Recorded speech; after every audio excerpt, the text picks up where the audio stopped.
Hello everybody, welcome to ജോ talk football. അങ്ങനെ നമ്മൾ ബയർ ലിവർകൂസറുമായിട്ട് 1-1 എന്ന ഡ്രോ ഫസ്റ്റ് ലെഗിൽ പിടിച്ചിരിക്കുകയാണ്. പെർഫോമൻസ് വൈസ് ഞാൻ കൂടുതലൊന്നും പറയേണ്ട. It was A pathetic performance, especially ആ ഫസ്റ്റ് ഹാഫ് പെർഫോമൻസ് എന്ന് പറയുന്നത്. എന്തായിരുന്നു ഗെയിം പ്ലാൻ, എന്തായിരുന്നു നമ്മുടെ സ്റ്റൈൽ ഓഫ് പ്ലേ എന്ന് വളരെ കൺഫ്യൂസ് ചെയ്യിപ്പിക്കുന്ന രീതിയിലുള്ള ഒരു ഗെയിമായിരുന്നു ആർസണലിൻ്റെ സൈഡിൽ നിന്ന്. ഒരു ഗുണം എന്തായിരുന്നു എന്ന് വെച്ച് കഴിഞ്ഞാൽ ബയർ ലിവർകൂസറും they gave too much respect to Arsenal. അവരും ഓപ്പൺ അപ്പ് ആയിട്ട് നമ്മുടെ അടുക്ക് അധികം അറ്റാക്ക് ചെയ്യാൻ വന്നില്ല. പിന്നെ ഒരു ബെസ്റ്റ് എക്സാമ്പിളാണ് എത്രയും ഔട്ട് ഓഫ് ഐഡിയ ആയിരുന്നു എന്നുള്ളതിൻ്റെ ഒരു ബെസ്റ്റ് എക്സാമ്പിളാണ് നമ്മുടെ ഫസ്റ്റ് ഷോട്ട് ഓൺ ടാർഗറ്റ് വരുന്നത് തന്നെ 24th മിനിറ്റിലാണ്. ആ ഒരു ടീം ഷീറ്റ് കാണുമ്പം ഒരു ഐഡിയ നമുക്ക് മനസ്സിലാവുമായിരുന്നു എന്താണ് അർട്ടറ്റ ഉദ്ദേശിച്ചതെന്ന്. ഓക്കെ, ബാക്ക് ഫോർവേഡ് റൈസും സുബർമിൻ്റെയും വിട് എസേനെ കളിപ്പിക്കുന്നു for creativity. Okay, good.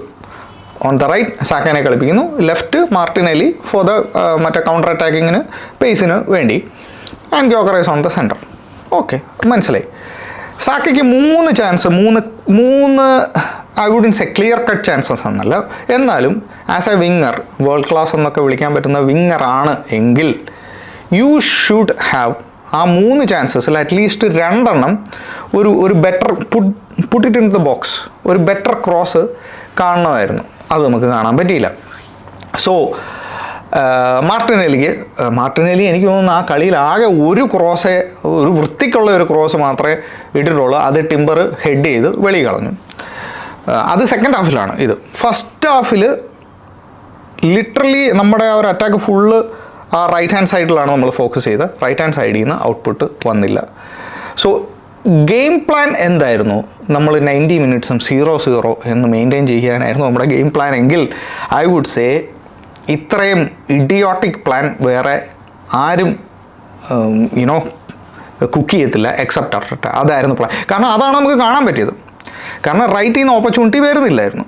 Then when it comes to second half, the good thing Arteta ചെയ്തത് എന്താണെന്ന് വെച്ച് കഴിഞ്ഞാൽ നമ്മുടെ സാക്കയുടെ പുവർ പെർഫോമൻസ് കാരണം സാക്കനെ സബ്സ്റ്റിറ്റ്യൂട്ട് ചെയ്യുന്നു, നോനിനെ കൊണ്ടുവരുന്നു. And noni from the minute noni കളിക്കാൻ തുടങ്ങിയപ്പം വി ക്യാൻ സി ഒരു ഇലക്ട്രിസിറ്റി ഉണ്ടായിരുന്നു. ആ കളിയിൽ കുറച്ചുകൂടെ പേസ് വരാൻ തുടങ്ങി, കുറച്ചുകൂടെ ക്രിയേറ്റിവിറ്റി വരാൻ തുടങ്ങി. ശരിയാണ്, നോനിയുടെ എൻ പ്രോഡക്റ്റിനെ പറ്റി നമുക്ക് ഒരുപാട് ഡൗട്ട് ഉണ്ടെങ്കിൽ പോലും, ഡൗട്ടല്ല, ക്ലിയർ കട്ട് എവിഡൻസ് ഉണ്ടെങ്കിൽ പോലും നോനിയുടെ ആ ഒരു അർജൻസി നമുക്കവിടെ ക്ലിയർ കാണാൻ പറ്റുന്നത്. പിന്നെയാണ് ഹാവേർട്സിനെ കൊണ്ടുവരുന്നത്. ആ 2 changes it was pivotal. That was really pivotal. ഇതിനൊക്കെ മുമ്പാണ് നമ്മുടെ ഞാൻ പറയാൻ മറന്നുപോയി, ഞാൻ മനഃപൂർവ്വം വിട്ടൊന്നുമില്ല, ഇതിനൊക്കെ മുമ്പാണ് നമ്മുടെ ബയർ ലിവർകൂസൻ കോർണറിൽ നിന്ന് ഗോൾ അടിക്കുന്നത്. Poor corner to defend. ഇപ്പം കോർണർ ഏതാണ്ട് ആർസണലിൻ്റെ കുത്തകയായിട്ട് ചിലരൊക്കെ മാറ്റിയിട്ടുണ്ട്. ഇത് കോർണർ എന്ന് പറയുന്ന ആരുടെയും കുത്തകയല്ല, എല്ലാവർക്കും കിട്ടുന്ന പ്രിവിലേജാണ് ഈ പറയുന്ന കോർണർ എന്ന് പറയുന്നത്. അത് ഏത് ടീമിനും എങ്ങനെ വേണമെങ്കിലും എക്സിക്യൂട്ട് ചെയ്യാം. അത് ആർസണലിൻ്റെ മാത്രം കുത്തകയൊന്നുമല്ല. സോ അങ്ങനെ അവർ കോർണറിൽ നിന്ന് ഗോൾ അടിക്കുന്നു. കമ്മിങ് ബാക്ക് ടു ഇറ്റ്, പിന്നെ ആ ഗെയിം മിക്കവാറും ബയർ ലിവർകൂസൻ കൊണ്ടുപോകും എന്നിരിക്കുമ്പോഴാണ് ഈ പറയുന്ന ഹാവേർട്സിനെ കൊണ്ടുവരുന്നതൊക്കെ. അങ്ങനെ ഇരിക്കുമ്പോഴാണ് നോനിയുടെ വക ഒരു അറ്റാക്ക്. നോനിനെ ഫൗൾ ചെയ്യുന്നു inside the box and penalty. Havertz അത് സ്കോർ ചെയ്യുന്നു. പെനാൽറ്റി ആണോ അല്ലയോ എന്ന് വെച്ച് കഴിഞ്ഞാൽ I would say it's a soft penalty. അത് ചിലപ്പോൾ പ്രീമിയർ ലീഗിൽ ചിലപ്പോൾ അത് കൊടുക്കത്തില്ല, sure. It's a soft penalty. അത് വേണമെങ്കിൽ കൊടുക്കാതിരുന്നാലും ഒരു ആർസണൽ ഫാൻസും പറയത്തില്ല ഇറ്റ്സ് അത് ക്ലിയർ പെനാൽറ്റി ആണെന്ന് ഒരു ആർസണൽ ഫാനും പറയുന്നു, എനിക്ക് തോന്നുന്നില്ല. സോ അങ്ങനെ നമ്മൾ 1-1 എന്ന രീതിയിൽ നമ്മൾ ഈ ഡ്രോ ഫസ്റ്റ് ലെഗ് നമ്മൾ ഫിനിഷ് ചെയ്തിരിക്കുകയാണ്. ഇറ്റ്സ് നോട്ട് ഓവറോൾ നോക്കുമ്പോൾ it's not a bad result. 1-1 going back to Emirates, it's not a bad result. പ്രശ്നം എവിടെയാണെന്ന് വെച്ച് കഴിഞ്ഞാൽ എങ്ങനെയാണ് വാട്ട്സ് യുവർ പ്ലാൻ ബി ചില teams are low blocking you അല്ലെങ്കിൽ മിഡ് ബ്ലോക്ക് ചെയ്യുമ്പോൾ what's your plan B?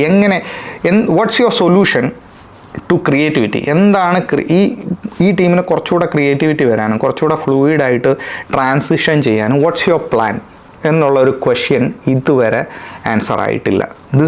This is a big question mark. എങ്ങനെ നമ്മൾ ട്രാൻസിഷൻ ഇമ്പ്രൂവ് ചെയ്യുമെന്ന്.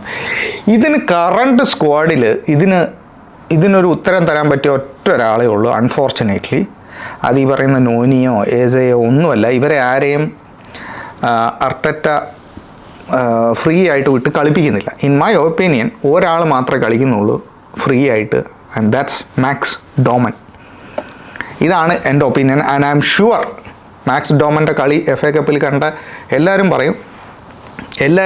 Will agree with me. അതായത് മാക്സ് ഡോമൻ മാത്രമേ ഈ ടീമിനെ കുറച്ചുകൂടെ ക്രിയേറ്റീവായിട്ട് മുന്നോട്ട് കൊണ്ടുപോകാൻ പറ്റൂ എന്നുള്ള കാര്യത്തിൽ I am sure.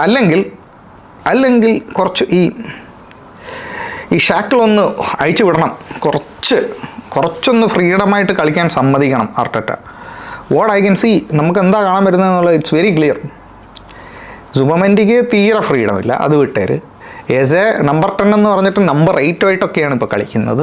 Okay, Saka output മോശമാണ്.